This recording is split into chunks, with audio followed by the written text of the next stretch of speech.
le pide menos riesgo a los acusados de cierta raza, o si es sexista y le pide más productividad a los trabajadores de cierto género, digamos, ya sea porque por esa razón, o contrariamente le hace una mala predicción sistemática a su grupo, vamos a decir que la regla está perjuiciada. Entonces, esto es algo súper relevante, no solamente porque a algunas personas nos puede parecer que estas reglas son injustas o son una cosa que no nos agrada, pero aparte, este tipo de cosas tienen efectos materiales. Entonces, por ejemplo, uno puede ver en el sistema judicial, hay muchas disparidades raciales, por ejemplo, en estos tipos de acción preventiva y cosas de ese estilo, pero aparte estas tasas de encarcelamiento generan efectos negativos en empleo, en educación, en beneficios sociales y una serie de cosas. Entonces estas son reglas que el perjuicio no solamente es algo que no nos gusta, sino aparte puede ser complejo desde un punto de vista de sus outcomes, pero además, pero sin embargo esto es algo muy difícil de estimar. ¿Y por qué digo que esto es algo difícil de estimar?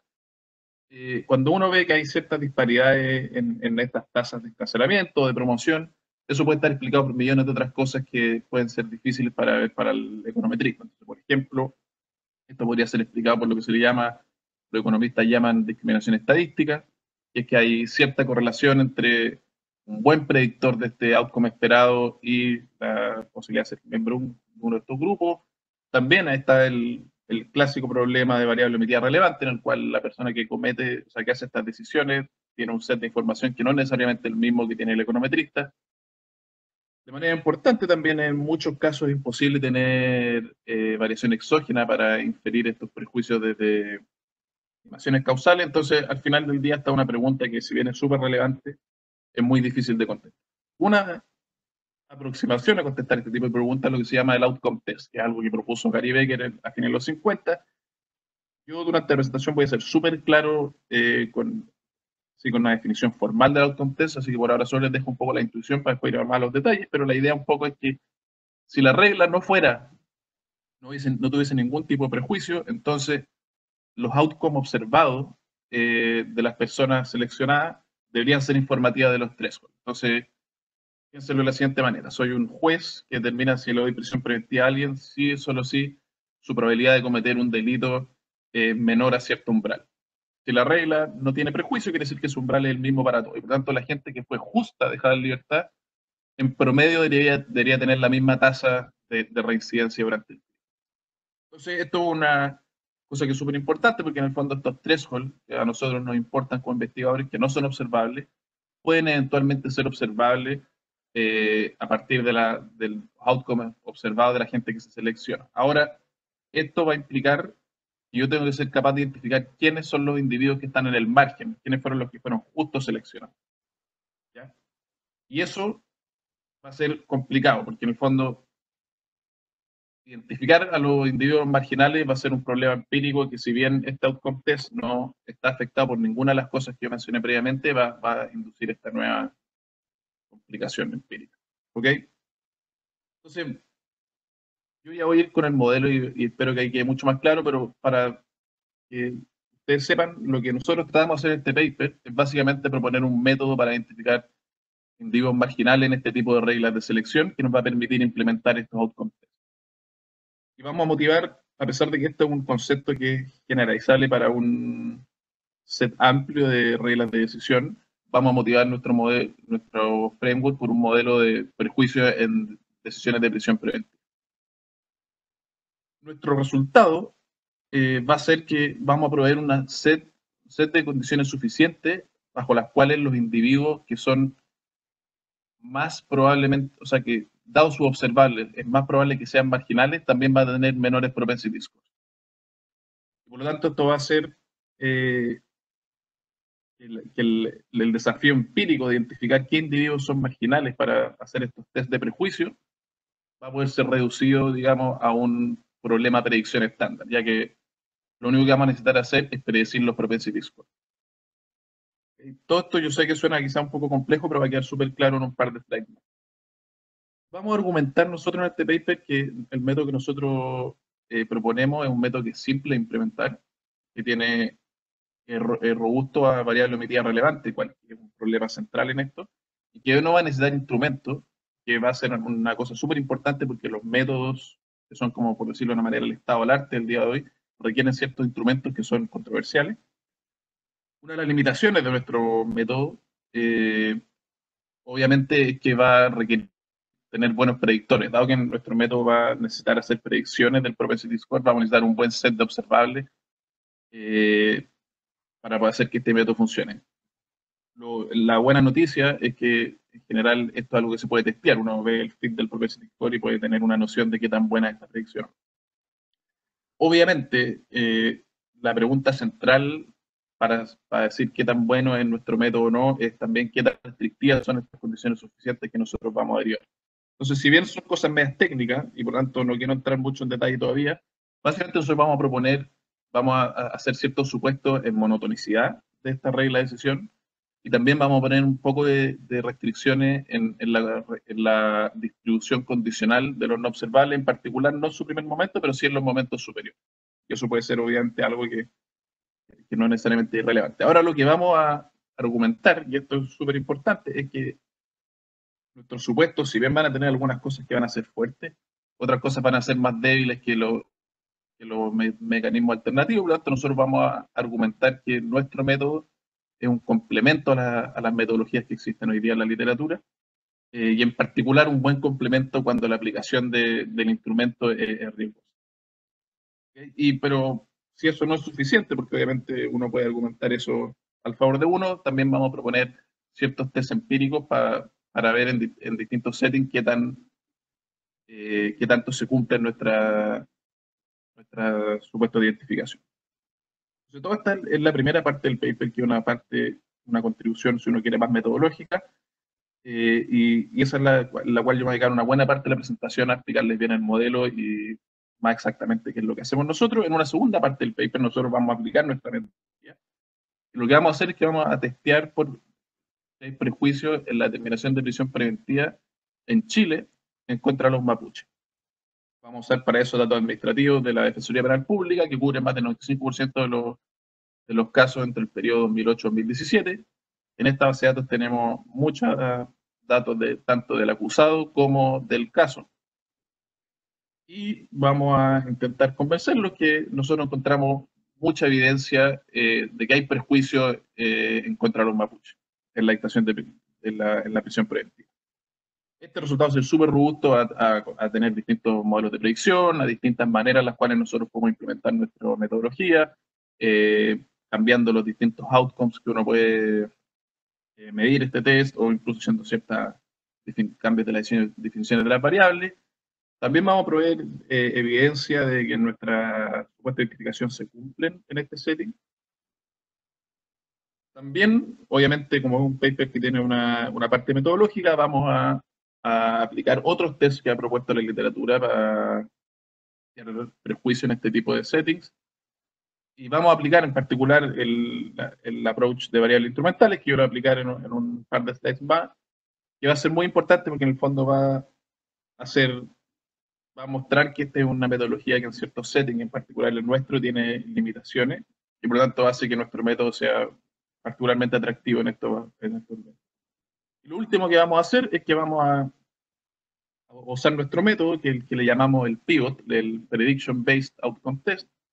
Lo vamos a usar para testear como esquemas más complejos de discriminación. Problemas más complejos de discriminación. Hasta el momento yo solo he hablado de que los jueces discriminan o no usando una variable binaria, que es que el acusado es mapuche o no es mapuche. Ahora nosotros también una de las características positivas de nuestra metodología es que podemos testear por cosas más complejas, y en particular vamos a explorar si los patrones de discriminación varían entre mapuche y niveles de ingreso, o también si los defensores son mapuche y el lugar en el que viven y qué sé yo.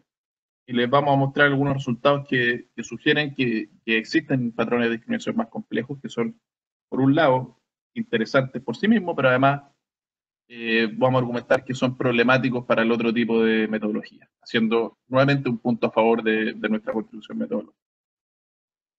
¿Ok? Damián, Sí, dime. antes que hacer una pregunta. Yo entiendo la motivación que tú tienes a partir, ¿cierto?, del caso de la detención preventiva o ese tipo de consideraciones, pero ¿En qué otro tipo de procesos de decisión ustedes están pensando? Y si es que esto, por ejemplo, tiene alguna aplicación a situaciones como procesos de selección, ya sea procesos de selección, por ejemplo, de estudiantes de doctorado, como en tu caso, Mm. o procesos de selección de recursos humanos o cosas de ese estilo. No sé si hay algo, se extiende esto a ese tipo de mundo, ¿a qué otros mundos se podría extender el modelo que ustedes presentan? Esa es una muy buena pregunta y eso también es bueno hacer el punto ahora para intentar también convencer que esta metodología es un poco más versátil. Efectivamente, esta es una metodología que se puede aplicar a cualquier proceso de selección en el cual la regla de selección dependa con algún grado de confianza de un outcome futuro. Entonces, en el caso de la prisión preventiva es un muy buen ejemplo porque los jueces están mandados por ley a dejar libre a los acusados a excepción de que sea muy probable que cometan ciertas faltas durante el juicio. Entonces hay una regla de selección basada en un outcome futuro que es clara. Uno podría pensar en procesos de selección si es que, por ejemplo, los programas de admisión de doctorado dijeran, yo voy a seleccionar basado en maximizar el placement de mis estudiantes futuros, ahí hay una regla de decisión. Un empleador que quiere, no sé, si ustedes están yendo al market y van a contratar profesores asistentes, probablemente esta también es una metodología que aplica porque uno dice, bueno, yo estoy contratando pensando en el digamos, portafolio de publicaciones que tenga esta persona en el futuro, o uno podría pensar incluso en otro setting, por ejemplo, un banco que tiene que dar créditos y da créditos basados en cierta probabilidad de que le repaguen.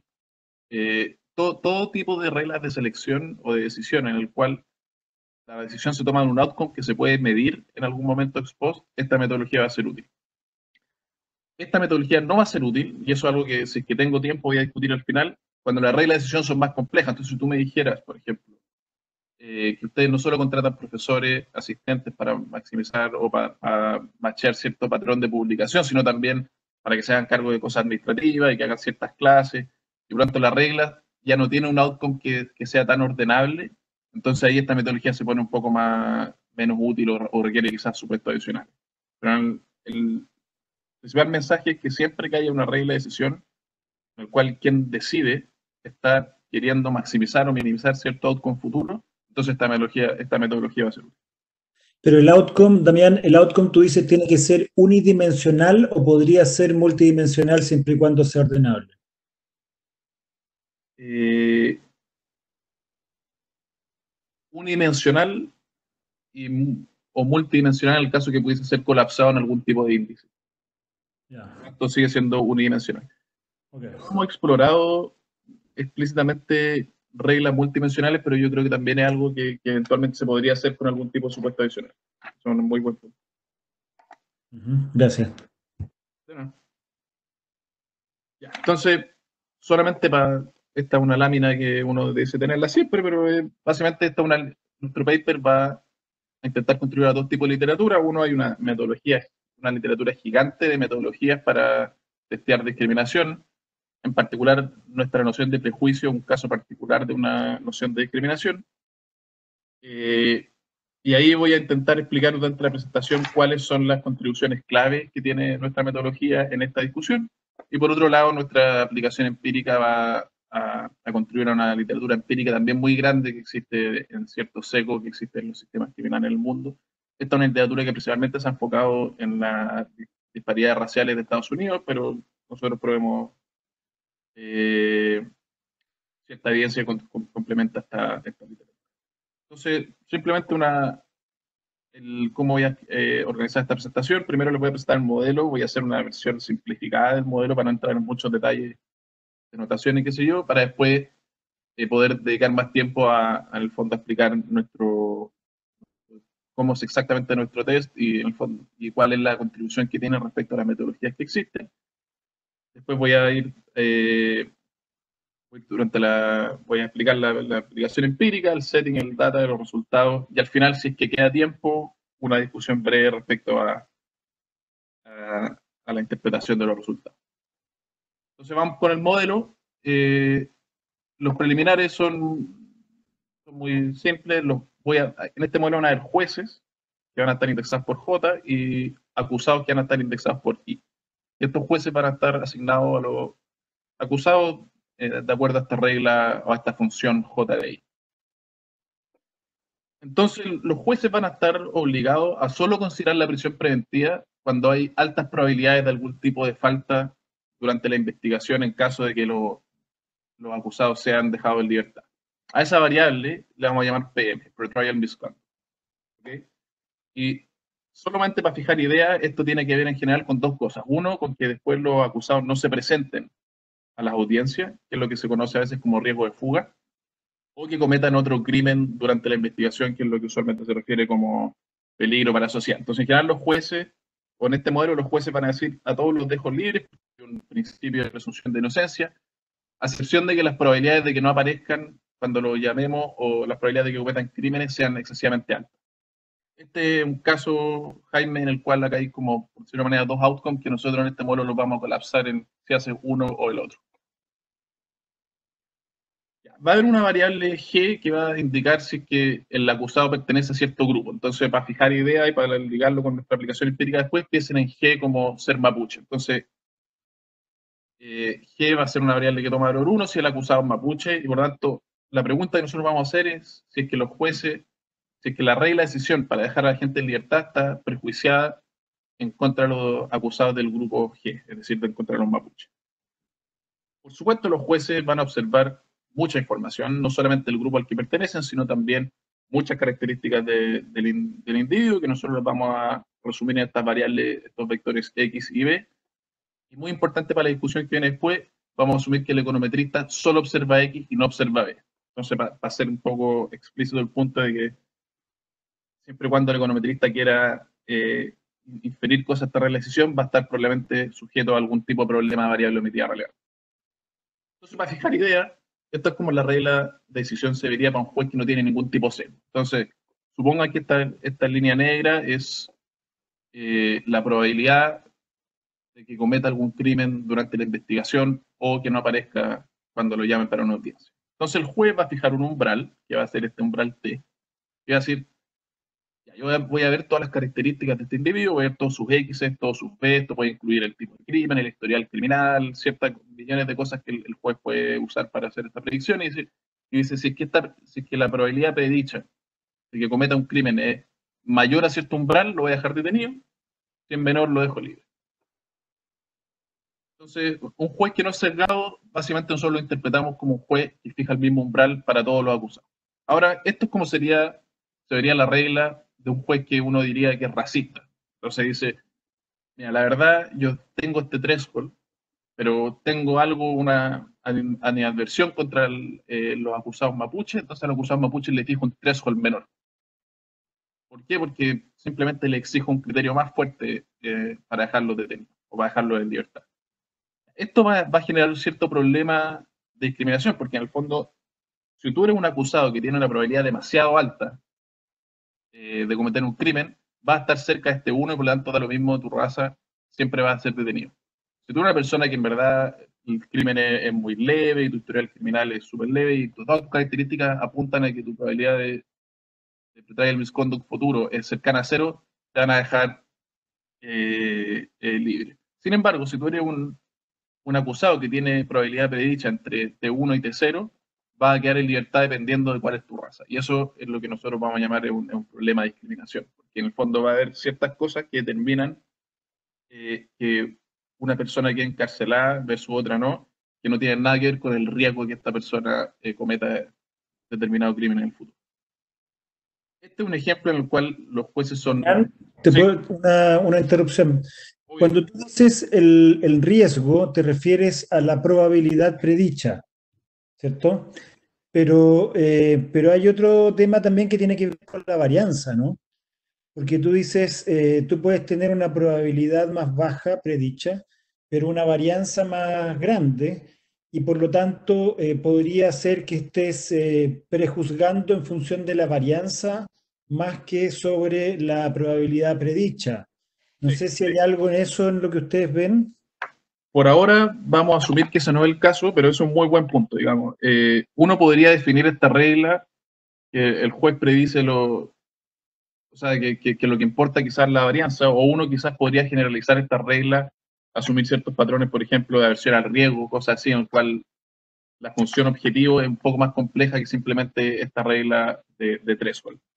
Es un muy buen punto y nosotros no nos vamos a hacer cargo de eso por ahora. Lo que uno sí podría hacer, y que nosotros en el paper sí tenemos, digamos, un desarrollo del modelo para casos que pueden hacer así, uno sí podría definir que el juez piensa en un outcome que es continuo y que en el fondo incorpora esa varianza en cierto sentido. Entonces, piénsalo, por ejemplo, que la probabilidad de cometer un crimen se determina con una variable latente y el juez lo que hace es predecir la variable latente. Entonces, ahí hay cierta noción de quizá versión al riesgo que se puede incorporar en un modelo así. Por la hora nosotros vamos a tener un modelo súper sencillo en el cual lo que al juez le importa es minimizar la probabilidad, o lo que el juez quiere es solo de tener gente que tenga probabilidad muy alta de cometer crimen, poder no aparecer ante el llamado a una audiencia, que sí. Pero muy buen punto lo de la varianza. Eso es un punto. Ok. Ya, por ejemplo, yo Disculpa, Damián, Andrés Gómez Lobo te quería hacer una pregunta. ¿Andrés?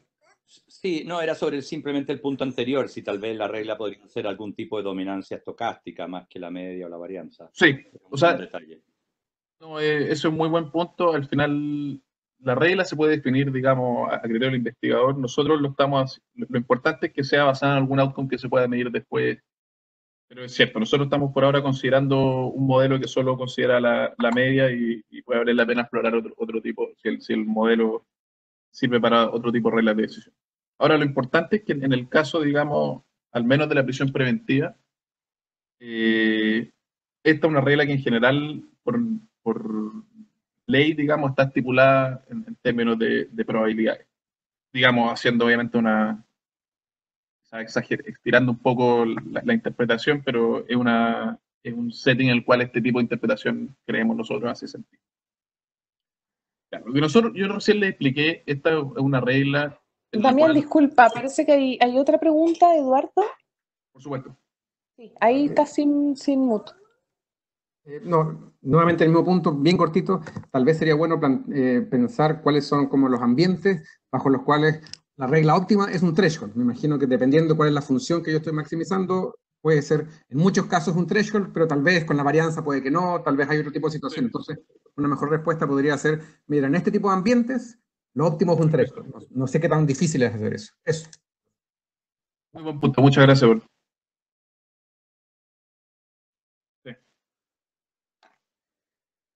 Muchas gracias por los comentarios, son buenos puntos para seguir pensando en esto. Bueno, lo que yo recién les expliqué es qué pasa, es cómo se vería esta regla de decisión asumiendo que la regla puede ser formalizada como una regla de threshold en el caso que un juez es racista. Ahora, ustedes podrían preguntarse, ¿qué pasa si el juez no es racista? Lo que pasa es que tienen que predecir estas probabilidades y las predicen mal. Y hay cierta diferencia sistemática, digamos, en cómo predicen frente a ciertos grupos que a otros. Entonces, esta es como se vería una regla en la cual el juez no es racista, sin embargo, por algún motivo, sobrepredice la probabilidad de cometer un crimen para la gente del grupo 1, y por lo tanto, uno puede hablar algo así como un threshold efectivo que es menor para ese grupo. Dado que su riesgo está siempre sobrepredicho, ellos en términos efectivos enfrentan un threshold inferior. Al final del día probablemente lo que ocurre es una mezcla de las dos cosas y al final lo que nosotros vamos a decidir un poco, vamos a definir esta variable h, que es lo que vamos a llamar el threshold efectivo. Este threshold efectivo va a contemplar tanto animus, si uno quiere, que esta noción de racismo o algún tipo de discriminación por gusto que se le llama en la literatura, y también cierto sesgo sistemático en la predicción del riesgo. Entonces, nosotros en el paper tenemos un modelo en el fondo que podemos hacer toda esta descripción y derivar esta regla de decisión, que es básicamente yo te dejo libre siempre y cuando la esperanza de esta falta durante el crimen, dado todo tu observable, es menor a cierto threshold efectivo que te fijo yo. ¿Ok? Entonces, algunos puntos importantes acá. Primero que nada, este threshold está permitido de ser distinto para distintos jueces. Entonces, los distintos jueces pueden diferir en su habilidad de hacer predicciones, pueden diferir la cantidad de discriminación por gusto que tienen, qué sé yo. Entonces, un ingrediente importante del modelo acá es la heterogeneidad entre jueces. Segundo, acá hay una noción de discriminación estadística que puede ser que los jueces usan el grupo para predecir este riesgo de una manera en la cual no tiene nada que ver con discriminación. Este es un punto que es sensible en el sentido de que la discriminación estadística no es algo que por separarlo de lo otro vamos a decir que es irrelevante, al revés, en muchos settings también es ilegal, pero es algo que en nuestro setting o que en nuestra pregunta no va a estar enfocado a esto. Y en el fondo, cuando nosotros pensamos en prejuicio, vamos a pensar en este threshold efectivo variando con un grupo. ¿Okay? Entonces, la pregunta que nos hacemos en este paper es cómo, como investigadores, podemos determinar si es que estas threshold efectivos varían con los grupos. Entonces, para eso vamos a definir esta variable que es simplemente el threshold promedio que enfrentan los acusados de cierto grupo, y en el fondo la hipótesis nula que hay que rechazar para testear a favor de discriminación o a favor de prejuicio es que estos thresholds son iguales para los distintos grupos. Obviamente esto es un problema porque los thresholds no se observan, uno no va donde los jueces le dice, hola señor, ¿cuál es el threshold que usted define para este tipo de grupo? Y te lo contesta que uno lo tiene en su base de datos, entonces es un problema que no es factible. Y por lo tanto ahí es donde aparece la noción del outcome test, que es si es que estos fueran los thresholds efectivos que se les junta a la gente, se les fija a los acusados de grupo 0 y grupo 1, el acusado que yo justo dejé libre en el grupo 0 debería tener más o menos, debería cometer un crimen esta probabilidad de veces, esta cantidad de veces.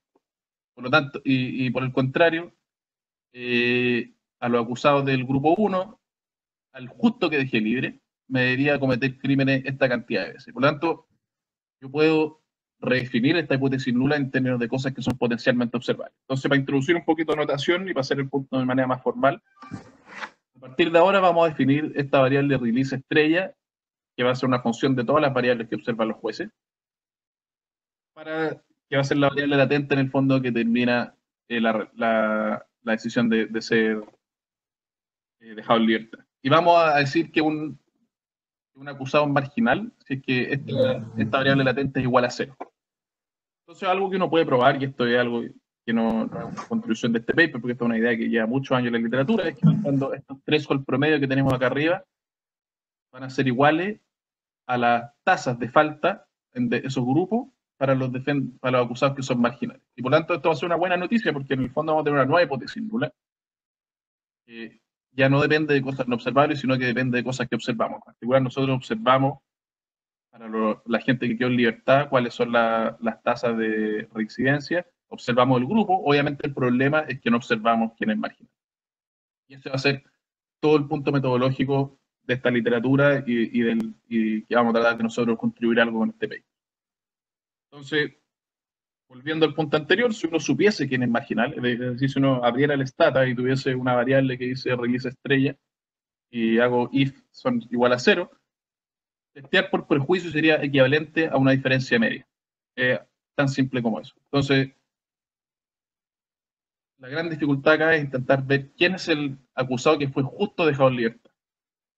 Y esto es un problema porque eso no es observable, no solamente no es observable porque ve estas variables que el juez observa y yo no observo, no las observo, sino además esta regla de decisión puede tener cierta estructura que yo no conozco, entonces también es difícil de estimar, y esto puede ser problemático porque lo que realmente informa de los thresholds es el comportamiento de los acusados que fueron dejados en libertad, justo dejados en libertad. La gente que fue dejada en libertad por un amplio margen no necesariamente dice nada del threshold, y por lo tanto si estas distribuciones de esta variable latente varían por grupo, hacer comparaciones fuera del margen puede llevar a resultados que son completamente equivocados. Entonces, ¿qué es lo que ha hecho la literatura? Porque esta es una pregunta muy antigua, digamos, y es una metodología muy antigua. ¿Qué ha hecho la literatura para tratar de lidiar con esto? Lo primero es agregar más estructura. Entonces, el paper seminal acá es el de Knowles, Percy y Van Tode, que en el fondo lo que dicen es un modelo de búsqueda de contrabando en vehículos, y en el fondo dice si los policías actúan así y los otros reaccionan así, en equilibrio va a pasar esto, y hace una serie de supuestos estructurales que dicen, por lo tanto, yo puedo inferir el comportamiento de los marginales a partir, por ejemplo, de los promedios. Solo un dato particular, para que hagan una idea de lo complejo que es esto empíricamente. Gary Becker propuso esto en los 50 y el primer paper empírico que hace algo más o menos en esta dirección es del 2001, digamos. O sea, hay muchas décadas de gente pensando cómo implementar este test que no ha sido algo tan fácil de hacer. Entonces, una cosa que se puede hacer es agregar más estructura. Una segunda cosa que se puede hacer es decir, mira, la verdad, yo tengo una base de datos que es tan rica que en verdad no me preocupo este B, y por lo tanto puedo de alguna manera usar solo mi observable para invocar algún tipo de restricción como selección observable y usar estrategias convencionales para un poco controlar esta hipótesis nula, no una lógica de control function con el propensity score.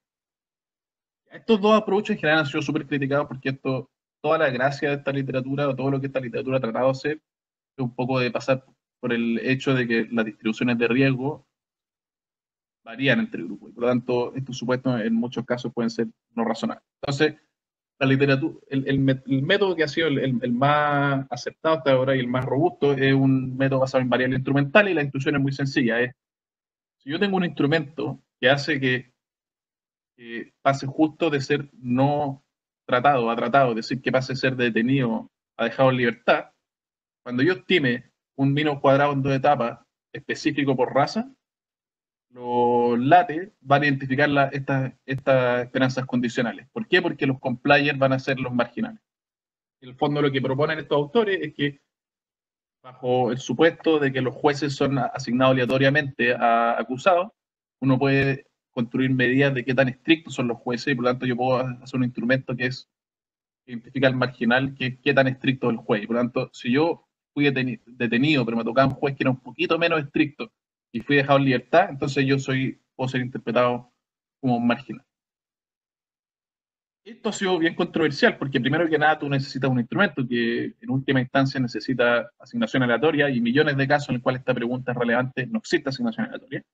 Segundo, uno puede mostrar que esta estrategia es equivalente a hacer una primera etapa en dummies en jueces, por lo tanto uno tiene mucha posibilidad de estar en un problema de many weak instruments. Finalmente, el supuesto monotonicidad del LATE es muy probable que sea violado si es que los jueces tienen patrones de discriminación más complejos. Entonces, por eso, al final, el objetivo de este paper es intentar proponer un approach que no requiera instrumentos, pero que sea mucho menos restrictivo en términos de supuestos estructurales que la 1 y la 2. Y eso es lo que vamos a hacer ahora con lo que nosotros le llamamos el Prediction Based Outcome Test. Entonces, Damián, disculpa, hay una pregunta de Andrés. Sí, dale. Sí, ¿me escuchan? Sí. ¿Por qué, una pregunta muy básica, ¿por qué tienes que mirar los marginales? ¿Qué pasa si tomas la probabilidad condicional a que te soltaron por grupo y si es distinto toda la probabilidad, digamos, tomando todos los individuos que soltaron? Esta es un poco la intuición. Imagínate que estas son las distribuciones de riesgo. Y aquí este es un ejemplo en el cual las distribuciones varían por raza. Entonces este es un paper en el cual están testeando esto para blanco y negro en ¿cómo se llama? En Estados Unidos. Y por lo tanto, si es que los jueces fijan thresholds distintos, que es lo que nosotros definimos como prejuicio, podría darse que el comportamiento promedio de la gente liberada coincida si es que las distribuciones son distintas en caso de que los thresholds, aun cuando los thresholds son distintos. Entonces, uno puede hacer ciertas cosas con lo observable, pero siempre y cuando que los no observables se distribuyan distintos, esas comparaciones pueden estar no necesariamente identificando el threshold. Eso es un poco la intención. Pero en ese caso, en el que acabas de mencionar, la probabilidad de que un blanco comita otro crimen cuando lo sueltan y un negro sería igual. Claro, pero los thresholds son distintos. Sí, pero no te importa, lo que te importa es la probabilidad. O sea, ahí el juez está siendo justo en el sentido que está soltando con probabilidad un medio a ambos grupos. No. Ahí quizás no me expliqué bien. Acá, este es un caso en el cual hay discriminación, porque el juez está fijando threshold de dejar libre distintos para distintas personas. ¿Sí? Ok, entonces ahí, pero si leo bien, la probabilidad ex post sería más alta para los negros que para los blancos.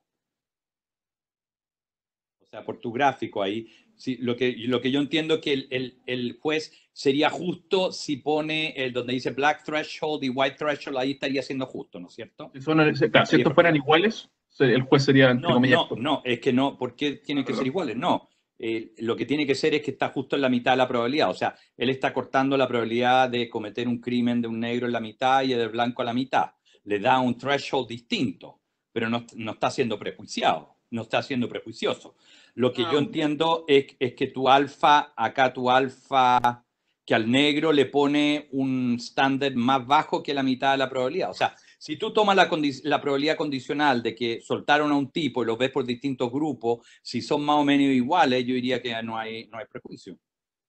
Ya, está bien. Entiendo tu punto. Sería una definición distinta de prejuicio a la que tenemos nosotros.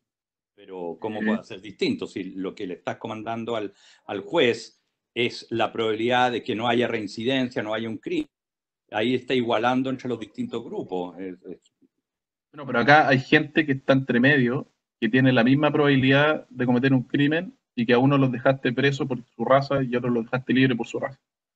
Pero ex post, los de una raza, ¿no es cierto?, u otra, están cometiendo los mismos crímenes ex post. La probabilidad de que tú sueltes a alguien y cometa un crimen un medio entre los negros, un medio entre los blancos. Claro, eso no sería prejuiciado si los jueces estuviesen mandatados a tomar decisiones basadas en raza. Acá lo que importa es a nivel individual. Pero condicional a que la raza observable, o sea, si yo soy un juez y veo un negro y sé que tiene una probabilidad más alta de cometer un crimen si lo suelto, que tenga un estándar más alto para no soltarlo a él, yo creo que no es prejuicio. Está bien. Podemos si quieres conversar después de la presentación de esto, porque yo entiendo tu punto y creo que al final se refiere a una distinta definición de prejuicio que la que tenemos nosotros. Pero es fundamental, entonces, o sea, ustedes tienen están usando una definición de prejuicio que por lo menos a mí no me parece tan intuitivamente correcta. Ok, eso es discutible y es verdad, es la que se usa estándar en la literatura, pero es totalmente legítimo creer que la definición es incorrecta. Damián, Pablo. Ok. ¿Pablo? Pablo tenía un comentario, parece que ya no. Sigue nomás. Entonces, en la lógica de nuestro paper, lo que nosotros vamos a tratar de hacer es proponer un mecanismo para identificar quiénes son marginales. Disculpa, Damián, que te interrumpa, pero Fabián sí quería agregar algo, parece. No, pero lo que no está entendiendo, parece, Andrés, es que cuando tú a un individuo le asignas una mayor probabilidad y por lo tanto al African American lo encarcelas más porque tú crees, hay una probabilidad en la población de African American que van a cometer más delitos y a veces lo encarcelas más que al blanco, estás cometiendo discriminación estadística. Entonces, estás siendo prejuicioso a través de un prior. Se llama racial profiling. Estás haciendo un supuesto sobre la raza de la persona, pero no sobre el individuo, que es lo que yo estoy entendiendo que Damián es la diferencia, es sobre el individuo y no sobre la raza. Ahí hay un tema legal, digamos, pero en términos de outcomes, te doy un caso extremo, ¿no es cierto? Los psicóticos son más probables de cometer un crimen que los no psicóticos. Tenéis que tener el mismo estándar entonces para encarcelar o para liberarlos que un no psicótico. Claro, pero si tú mides y tú estás midiendo la psicosis, tampoco podrías entonces encarcelar a alguien que es psicótico. Entonces encarcelas a todos los psicóticos en ese caso. ¿Eso estás pensando tú? No, o sea, que tu estándar para liberar a un psicótico, ¿no es cierto?, va a ser distinto a un no psicótico. Está bien, pero de nuevo, es individual, ¿no? Ahí estás de nuevo tomando un promedio y estás siendo discriminatorio sobre todos los psicóticos. Se lo puedo plantear en general. Supongamos que los hombres cometen más delitos que las mujeres. Los hombres cometen más delitos que las mujeres. Entonces tendría que encarcelar. Y claro, y por lo mismo, o sea, si no, esto de que el juez tiene que velar porque no se vuelvan a cometer crímenes, o sea, si no, ¿cómo infiere la probabilidad de que vuelva a cometer un crimen? O sea, si no puede usar otras variables, suponte historial, no, por eso, pero puedes hacerlo por otras variables, no sé, otros observables, como historial criminal, no sé, otras variables, pero cuando tú hablas de raza, fuera un observable bien importante que tiene poder predictivo. Ya, pero voy a hacer dos cosas. Uno es, el observable tiene poder predictivo, puede tener poder predictivo, la pregunta es condicional en qué. Si los negros cometen más crímenes porque son, por ejemplo, más pobres o tienen historial criminal más estricto, quizás entonces la variable relevante es la otra. Ahora, en el caso del ejemplo del psicótico, probablemente si es cierto que los psicóticos van a cometer muchos crímenes, probablemente siempre van a estar, condiciones de ser psicótico no va a estar en la distribución, en la distribución en la cual con excesiva probabilidad uno va a quedar detenido. Entonces eso también está implícito incorporado al modelo. Pero vuelvo al punto anterior, es el punto que hace Mi punto era un poco distinto a eso. O sea, no todos los psicóticos van a reincidir. Mi punto es que un juez, entre los psicóticos, va a decir, mira, ¿sabes qué? Mejor me cuido porque aquí hay una probabilidad mayor. Está bien. Eso se ve por el tema de la probabilidad y no necesariamente por el tema del threshold, pero entiendo el punto, así como lo trata la literatura, voy a intentar seguir para intentar hacer al menos el punto del paper, lo que queda del tiempo. Entonces, nuestra metodología básicamente lo que intenta hacer es decir, supongamos que ya, esta es como se ve la regla de decisión si uno la deja escrita en términos de la variable latente. Por lo tanto, lo que quiere hacer el econometrista es identificar quiénes son los marginales. En este sentido, los marginales van a ser los que tienen variable latente entre 0 y los marginalmente dejados en libertad. Entre 0 y algún epsilon chiquitito. Entonces, supongamos que el econometrista observa esto obviamente no es la realidad, es un ejercicio hipotético. Esta distribución va a estar truncada en 0 para la gente que está dejada en libertad. Y por lo tanto, identificar los que están entre 0 y epsilon va a ser equivalente a identificar los que tienen el menor índice condicional en ser dejado en libertad. Y por lo tanto, lo que puede hacer el econometrista si observara esta variable es rankear a la gente que está dejada en libertad y decir, ok, voy a considerar marginales, qué sé yo, el 5% de menor valor o algún valor arbitrario, y luego para hacer el outcome test simplemente ocurre una regresión lineal en ese grupo entre pretrial misconduct y grupo, y eso me da las esperanzas condicionales. La regresión lineal no puede hacer cosas más sofisticadas que eso, lo vamos a discutir en un segundo, pero esa es un poco la intuición. Obviamente, esto no se puede hacer porque el econometrista no observa esta variable latente, y por lo tanto un ejercicio que es un poco menos ambicioso puede ser el siguiente. Supongamos que el econometrista quiere identificar cuáles son los acusados que fueron dejados en libertad, que son más probables de tener esta variable latente entre 0 y epsilon, dado su observable. Entonces es algo así como pensar en quién tiene los menores índices latentes en esperanza o en probabilidad. Y por lo tanto lo que va a querer hacer el econometrista en este ejercicio hipotético es identificar a qué acusados tienen mayor probabilidad de ser marginales condicionales X, que uno lo puede definir en este objeto formal, que es la probabilidad de tener una variable latente menor a epsilon, condicional a que fue dejado en libertad y condicional a índice X. Si yo pudiese como econometrista observar eso, puedo después rankear a los acusados y hacer este ejercicio hipotético. Ahora, esto obviamente todavía no es factible porque para yo poder calcular esta probabilidad necesito conocer la distribución condicional de B sobre X y esa no la conozco. Y quiero hacer la menor cantidad de supuestos posibles sobre ella. Por lo tanto, lo que nosotros vamos a proveer van a ser condiciones suficientes bajo las cuales un ranking del propensity score predicho entre acusados que fueron dejados en libertad identifica este ranking. Y eso lo voy a hacer en la lámina siguiente, así que espérenme por un segundito. Y básicamente nosotros vemos esto como una buena noticia en el sentido de que todo este problema de identificar individuos marginales que requieren instrumentos, supuestos irrealistas, qué sé yo, si es que uno le crea nuestras condiciones suficientes, este problema se simplifica simplemente a un modelo de predicción. ¿Okay? Entonces, ¿cuáles son nuestras condiciones suficientes? Y las voy a discutir en un segundo. Primero vamos a hacer un supuesto de separabilidad, es decir, que la regla de decisión tiene una representación que es separable entre observable y no observable. Voy a discutir en un segundo qué tan restrictivo puede ser eso, y también voy a hacer algún tipo o vamos a hacer algún tipo de restricciones en la distribución de los no observables. Y en particular, vamos a asumir que los no observables por el econometrista van a tener medias condicionales irrestrictas, es decir, puede haber todo el riesgo de variable omitida estándar que uno quiera, pero la desviación respecto a la media vamos a imponer que sea independiente de X, es decir, vamos a restringir los patrones de heterocedasticidad, cosas así. Y bajo esos supuestos, nosotros probamos que en el fondo individuos que son dejados en libertad, que tienen mayores probabilidades de ser marginales dado su X, al mismo tiempo tienen menores propensities. Entonces, déjenme discutir brevemente los supuestos. Primero, el supuesto de separabilidad aditiva es básicamente un supuesto de monotonicidad. ¿Ya? ¿Por qué? Porque dice que cuando subo X o cuando subo D de X, sube la probabilidad de ser dejado en libertad independiente del doble de. Entonces, si uno pone esta restricción en términos de los parámetros de nuestro modelo, en términos de nuestras primitivas, nosotros lo que argumentamos es que en el fondo esto implica que, los cambios en X, en términos del riesgo latente, van en la misma dirección para todos, independiente de sus no observables. Entonces, obviamente, esto puede sonar como un supuesto fuerte.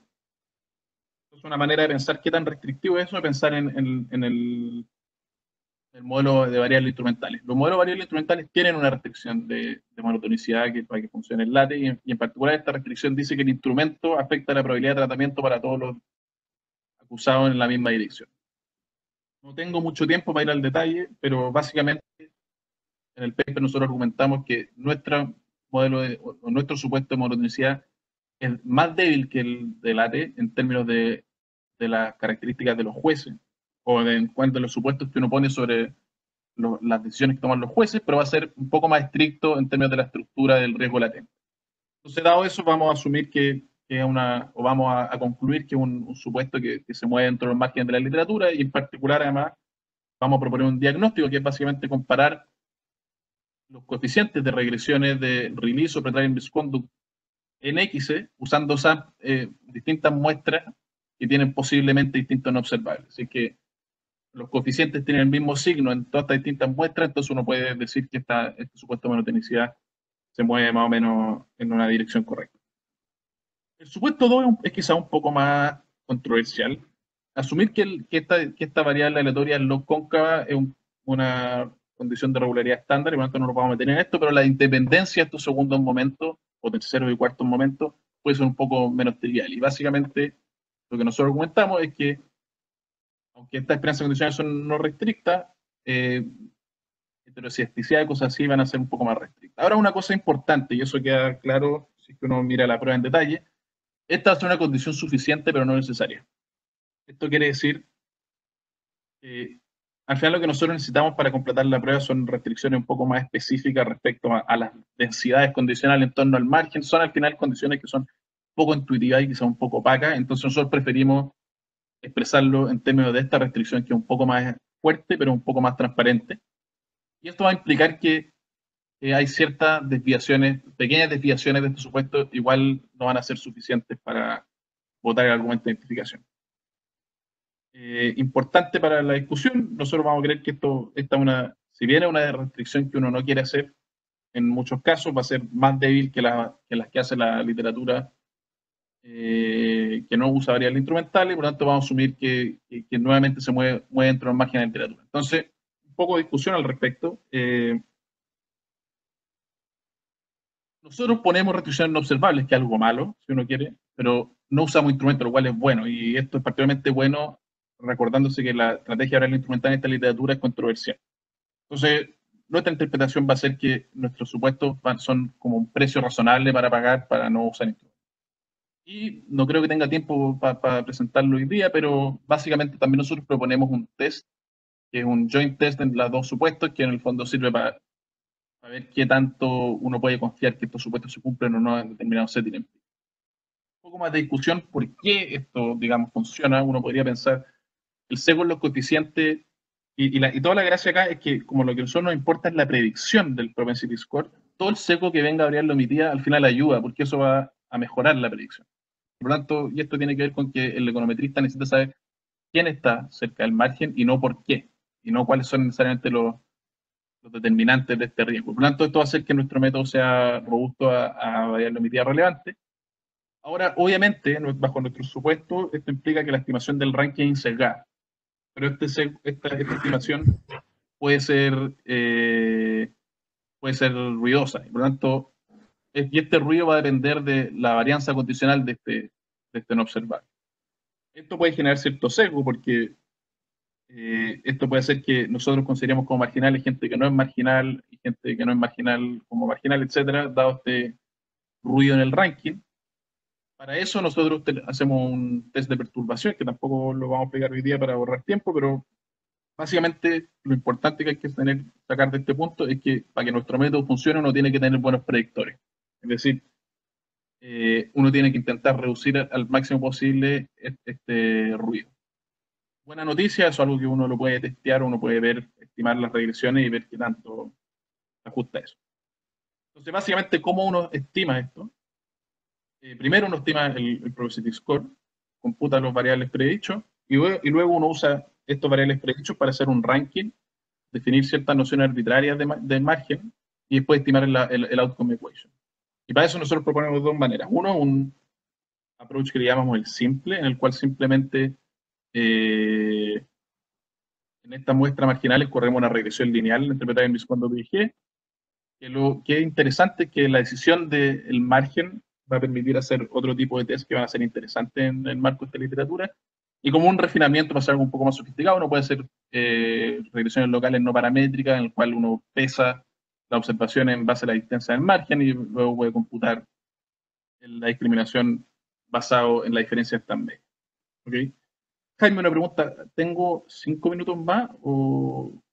Sí, dale, 5 minutos más. Ya, entonces voy a tratar de ir súper rápido. Más te puedo dar si es que necesitas, digamos. Ya, voy a intentar ir lo más rápido posible para al menos dejarle el mensaje principal. Entonces, lo que nosotros vamos a hacer es estimar esto en el contexto chileno, en el cual la dictación de prisión preventiva, lo que solo se da en caso en que haya un riesgo de escape o una probabilidad o la condición de ser un peligro para la sociedad sea muy alta, lo cual hay cierta lógica de consistencia con el modelo. Este es un tema relevante para Chile, ya que la prisión preventiva ha incrementado a lo largo del tiempo, tanto como número de casos como proporción de casos. Y lo que nosotros vamos a enfocarnos en el prejuicio contra acusados mapuche. Básicamente, esto es un caso interesante de análisis por tres razones. Primero, porque hay como hay una cierta narrativa de que hay un conflicto que viene de mucho tiempo atrás y que en el fondo podría inferir que existe cierto tipo de prejuicio. Además, hay mucha evidencia de que existen estereotipos negativos que no tienen cierta coincidencia con la evidencia empírica.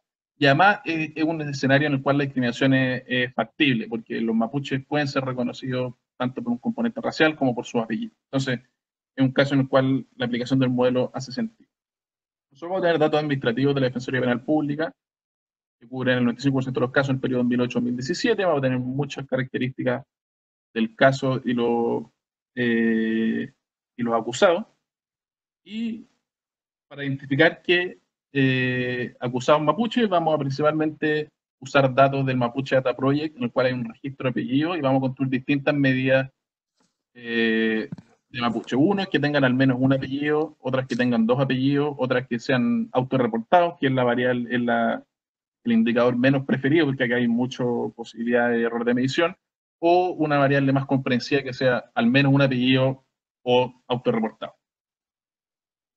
Y vamos a solo considerar adultos, porque el sistema judicial es distinto para otros casos, solo crímenes en los cuales haya detención infraganti, y vamos a focalizarnos en los crímenes en los cuales la prisión preventiva es un outcome factible. Es decir, vamos a votar cierto tipo de crímenes en los cuales prácticamente nunca se dicta prisión preventiva. Estas son las estadísticas descriptivas, no quiero ir en mucho detalle porque no hay tiempo, pero básicamente nuestra muestra total es alrededor de 700.000 observaciones, las cuales, dependiendo de la variable mapuche que nosotros usemos, alrededor de un 8 o 10% de las observaciones en mapuche, lo cual es más o menos consistente como los datos censales a nivel nacional. Entonces, déjenme ir a los resultados para darles al menos una pincelada de qué es lo que nosotros encontramos. Bueno, primero hacemos estos tests de los supuestos, no quiero ir en el detalle porque es probablemente lo menos interesante, pero básicamente ponemos información de que los supuestos se dan, o estos tests son activos, porque obviamente son supuestos no testeables, dicen que probablemente la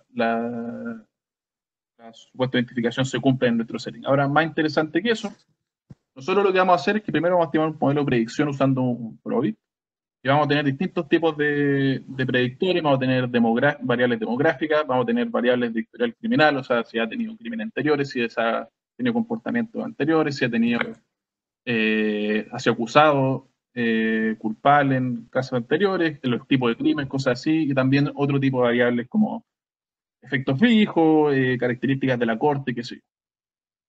Nuestro modo de predicción, nosotros argumentamos que se comporta razonablemente bien, es decir, 85% de los casos son clasificados correctamente por el modelo de predicción. También hacemos cross-validation, otro modelo de predicción, hacemos lazos con interacciones, lazos con efectos fijos. Todos los resultados van a ser súper consistentes, por lo tanto nos vamos a quedar con el PROVET, que es un modelo quizás más simple pero más transparente. Y este es básicamente el test. Entonces, en el eje X, lo que nosotros tenemos es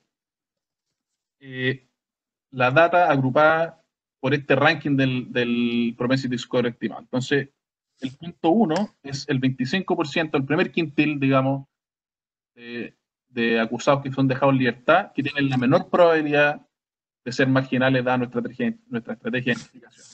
Y por lo tanto, esta diferencia de media, bueno, y en el eje Y tenemos la fracción de ese grupo que o no apareció en la corte o cometió algún crimen durante la investigación, separado por mapuche o no mapuche. Lo que encontramos básicamente es que existe una diferencia significativa en favor de los no mapuches, y los mapuches se portan mejor, entre comillas, que los no mapuches. Y eso es bajo la interpretación de nuestro test, evidencia de prejuicio. Entonces, un par de cosas que quiero decir acá de este gráfico. Primero, esta diferencia es más pronunciada en el margen que en el resto de la distribución. Es decir, este punto 5 es simplemente ver las tasas promedio de todos los acusados dejados en libertad, y por lo tanto esto habla un poco de este problema de la inframarginalidad que les decía. Y segundo, que es muy importante, estas rectas son decrecientes, lo cual implica que bajo nuestra estrategia de identificación, los acusados que fueron dejados en libertad, pero que era menos probable que fueran dejados detenidos, al mismo tiempo son los que cometen menos crímenes. Y por lo tanto esto dice indirectamente que los jueces efectivamente están, o sugiere que los jueces están mirando esta variable a la hora de tomar decisiones. Esto es consistente a lo largo de las 4 medidas de mapuche, entonces esto solo va a mostrarle que eso no es una construcción de una variable específica, y esto es lo que se ve al final en un test más formal, y que es básicamente que los mapuches, dependiendo de la variable que uno elija, cometen entre un 4 y un 12% menos, es menos probable que cometan un crimen dejado en libertad los marginales. Acá hay cierta heterogeneidad de los resultados, eso tiene que ver también con la variable que uno utiliza para medir estos los apellidos, o para identificar acusados mapuches. En particular, el efecto más fuerte es cuando uno identifica usando los dos apellidos. Nuestra interpretación es que porque eso está más a la vista del juez, y es más como en el fondo la discriminación un poco más salient, si uno quiere. ¿Okay? Yo estoy ya, creo que en el tiempo, así que deje mostrarle el último resultado, que es que básicamente uno puede discutir acá varios de los supuestos que han salido a lo largo de la posición. Uno, si es que efectivamente los jueces tienen esta regla de decisión. Otro es cuáles son las implicancias que tienen la regla de asignación de jueces a acusados para interpretar esto. Pero lo más importante que quiero mostrarles es que nosotros por ahora hemos asumido que los jueces solo discriminan usando la variable indicador mapuche, pero uno puede usar este mismo test que nosotros tenemos para testear patrones un poquito más complejos. Y aquí en el fondo lo que hacemos en el panel A es interactuar mapuche y si son de una comuna de bajo ingreso versus alto ingreso. Y lo que mostramos es que la discriminación principalmente se focaliza en acusados que son de comunas de bajo ingreso. Y también vemos que si uno se focaliza, compara la 9ª región contra el resto del país, ve que hay discriminación contra mapuche en todas las regiones, pero esa discriminación es más fuerte en la 9ª región. Lo cual habla un poco de estos patrones de discriminación que son un poco más complejos que la variable binaria, lo cual no solamente argumenta interesante per se, sino aparte genera problemas en la metodología alternativa. Entonces, un poco solo para concluir, testear por prejuicio es relevante, no solamente porque quizás uno puede tener preferencias normativas que se lo sugieren, pero también porque tiene consecuencias materiales, pero es muy difícil, porque hay descripción estadística, sesgo variable emitida, etc. Y una alternativa para eso es el outcome test, pero requiere la identificación de individuos marginales. Por lo tanto, nosotros en este paper, nuestra principal contribución es un nuevo método para implementar este outcome test, en la cual la identificación está basada en un ranking del Propensity Score y por lo tanto hace que el test sea muy simple de implementar, porque al final todo el challenge empírico está reducido a un problema de predicción. Nuestro método requiere buenos instrumentos, o sea, buenos predictores, pero no necesita asignación aleatoria a jueces en instrumentos, lo cual es súper positivo en muchos settings. Y además hacemos una aplicación empírica que mostramos que hay un patrón de discriminación muy robusto en contra del mapuche en la determinación de prisión preventiva. No lo alcancé a discutir por el tema de tiempo, pero mostramos también que al aplicar el instrumento en nuestro setting hay ciertos problemas que juegan a favor de qué tan atractivo es nuestro método, y también al final mostramos que los patrones de discriminación son más complejos de lo que comúnmente se asume. Eso. Muchas gracias. Disculpen por apurar al final. Bien, gracias, Damián. Es difícil manejar el tiempo también cuando uno está en una sesión así online, no es trivial. Es desafiante, pero muy agradecido de esto. Feliz también de quien quiera conversar después, ya sea por email o por Zoom, o bueno, tienen a Nico ustedes ahí mismo, aunque en los tiempos actuales estamos a la misma distancia, digamos, a un Zoom. Así que claro. Feliz también de conversar si alguien tiene más comentarios, hay cosas que quisiera... ¿Alguien tiene más comentarios ahora del público? ¿Lo pueden hacer saber a través de las preguntas o del chat? Parece que no. Yo tengo un comentario, Damián. Tú mencionas al final que para que esto funcione bien tú tienes que tener buenos predictores.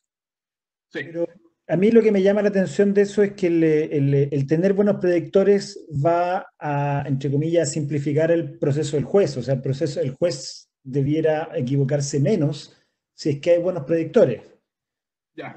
Sí. Y justamente tu problema es el contrario, es cuando el juez tiene que interpretar y cuando efectivamente los predictores no son tan buenos. Entonces hay como una tensión ahí que no sé cómo se te lo explico en un segundo, yo creo que me expliqué mal. Cuando me refiero a buenos predictores, me refiero a el juez tiene un set de información y toma ciertas decisiones basadas en ese set de información.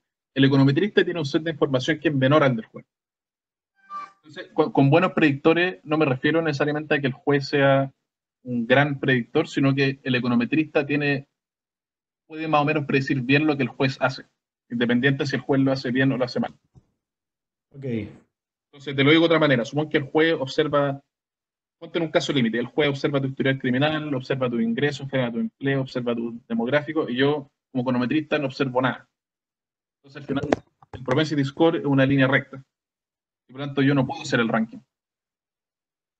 Entonces, si yo tengo algunos de esos predictores que el juez tiene, yo ya puedo hacer un ranking que tiene cierta pendiente, y mientras mejor sea esa pendiente, mejor va a ser nuestra estrategia de identificación para aproximar la noción de marginal. Entiendo. Con los predictores me refiero a lo que el econometrista tiene en función a lo que el juez usa, independiente si lo que el juez usa es mucho o poco. Oye, tenemos una pregunta de Alejandro Mico primero, después Roberto, y después Roberto Álvarez, y después Eduardo Feinsilver. Adelante, Alejandro. Alejandro. Mico. Se supone que yo lo había desmuteado. Lo perdimos. Entonces, Roberto. Sí, ¿me escucháis? Adelante. Hola, Roberto, ¿cómo estás? Hola, Damián, ¿cómo estáis? ¿Y tú? Bien, gusto verte y escucharte. Igualmente. Oye, tengo una pregunta que tiene que ver con mi desconocimiento del proceso, afortunadamente. Pero esto no quiero tratar de salvar a los jueces. ¿Es discriminación de los jueces o es menor defensa por parte de quienes defienden a estos tipos? Hay alguien que los defienda, me imagino, ¿no? Ya, eso es un buen punto, digamos. En general, en este setting, el rol del abogado es una buena pregunta, y yo creo que nosotros podemos explorar eso porque creo que nosotros tenemos información también de cuál es el abogado de la Defensoría Penal que se le asigna. Pero en general, en esta instancia, eso corre más para el resultado final del juicio, si uno quiere, la investigación. Pero en general, la dictación de prisión preventiva es un proceso que es súper rápido. Digamos, a ti te guían. Si tú eres detenido haciendo un crimen o presuntamente haciendo un crimen infraganti, tienen, y después tú tienes en menos de un día una audiencia que dura 10 minutos y te dicen si tienes prisión preventiva o no tienes prisión preventiva. También en general es una regla que requiere menos deliberación o hay quizás menos, ¿cómo se llama?, espacio para una buena o mala defensa. Sí sé que los abogados que asignan la Defensoría Penal hacen un pequeño informe y quizás sería interesante testear si eso tiene algún efecto también en esto. Pero es un tema de aprendizaje, ¿no? O de comportamiento racional de los tipos, en el sentido que estamos asumiendo como que no hay respuesta de los discriminados. Y el prejuicio, si hay cierto prejuicio, yo sé que los jueces o los que me defienden me van a tratar prejuiciosamente y por lo tanto tal vez el impacto que ustedes están estimando es de una cota inferior al verdadero, porque no pensaría 3 veces antes de cometer alguna falta si tengo apellido mapuche, digamos, lo que no hace lo mismo si tengo un apellido. Eso es algo que de hecho tenemos en nuestra to-do list, también ver si hay algún componente dinámico en esto. Por ahora no tenemos nada. Lo que se hace en cierta literatura, lo que tú dices es algo muy interesante, eso originalmente no es aplicable a la literatura, es decir, si como los acusados tienen cierta reacción. Lo que sí se ha tratado de estimar es como si que los patrones de discriminación de los jueces varían a lo largo del tiempo. Entonces, si que uno asume que este patrón de discriminación es principalmente porque son muy ignorantes y predicen mal en contra de un grupo, probablemente con mayor experiencia van a aprender a predecir mejor. Y quizás entonces esa discriminación debería bajar a lo largo del tiempo, o al revés, si uno ve que existe cierto grado de discriminación estadística, quizás eso refuerza cierto patrón de discriminación equivocado, de predicción equivocada, qué sé yo. Pero eso es algo que nosotros no hemos hecho y que yo creo que sí podemos hacer, explorar algún tipo de dinámica. Y también lo último es buscar, porque hay como ciertos episodios particulares durante la última década, y dado el periodo que tiene, es si reaccionan más o menos a, no sé, pues cuando pasó lo de la muerte de no sé quién o la de otro, ahí también puede reforzar un poco los puntos. Es una buena idea. Sí. Eso. Gracias, Roberto. Un abrazo, Roberto. Que estés bien. Muy bien. Eduardo Fensilver, ¿tienes todavía tu pregunta por ahí? Sí. Adelante. Espérate que estás. Ahí sí, Eduardo. ¿Aló? ¿Se escucha ahí? Te escuchamos. No, hasta la pasada me pareció haber entendido que habían como desarrollado la idea de como un test conjunto, que dijiste que no sabía si lo iban a alcanzar a mencionar. Me pareció entender que tenía que ver con si es que uno tenía instrumentos y además tenía esto, uno podría como combinar las dos cosas, ya sea para hacer un test o para hacer algún estimador robusto o algo por el estilo. Me gustaría ver si es que te lo explico en 5 segundos el test, la intuición al menos. La idea es un poco la siguiente, y yo tenía que ver un poco la pregunta que me hacía Jaime. Las variables, como en el fondo nuestros no observables, en el fondo cuando uno habla de no observable hay como 2 tipos de interpretaciones. Hay uno de variables que no están en tu base de datos porque tu base de datos tiene ciertas limitaciones. Y hay otras variables que son simplemente choques aleatorios que van a pasar después o qué sé yo. En nuestro caso, los no observables son de la primera categoría, porque son cosas que el juez sí observa. Entonces son cosas que el juez sí observa y que nosotros no observamos, entonces son como ciertas variables que podríamos haber tenido y no tenemos. Y por lo tanto lo que nosotros hacemos usando esa intuición es simular no observable botando ciertos X que nosotros sí observamos. Entonces nosotros decimos, nosotros tenemos cierta cantidad de X, supón que no observáramos estos X y los sacamos de la regresión y hacemos el modelo asumiendo que esos son nuestros no observables y podemos computar ciertos test usando eso y ver qué tanto nuestros supuestos se cumplen cuando asumimos que esas variables que observamos como si no fueran no observables. No sé si se entendió la idea. Sí, más o menos. Lo que estaba pensando es, entonces no había entendido bien lo que tú habías dicho. Estaba pensando es, ¿qué pasa si tratas de juntar las dos ideas? La idea de los instrumentos con la idea de la propuesta de ustedes. Y así, como quien dice, si tú tuvieras instrumentos, me imagino que con estos mismos datos tú puedes construir el instrumento entonces si no habrá alguna forma como quien dice, de reforzar las dos cosas. Por ejemplo, ¿cachai este test de endogeneidad? en que uno supone que los instrumentos son correctos y utiliza eso para hacer un test de Hausmann de endogeneidad. Sí. No sé si habrá algo parecido, que uno pudiera, como quien dice, suponer que tiene instrumentos para ver si se cumplen los supuestos de esto, y de repente combinar los dos tipos de estimadores. Por supuesto, esto es para otro paper. Sí. No, es una buena idea. Nosotros, claro, efectivamente, en el caso chileno uno puede mostrar que hay cierta asignación cuasi aleatoria al nivel de corte y tiempo, entonces se puede construir el instrumento. Ahora en nuestro setting el instrumento funciona más o menos mal.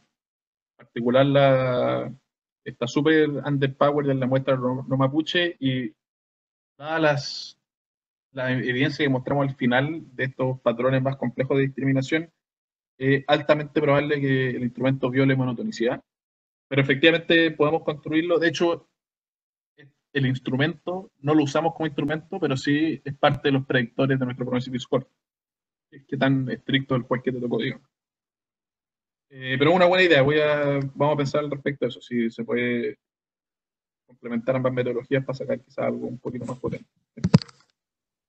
Muchas gracias. Muy bien, muchas gracias, Damián.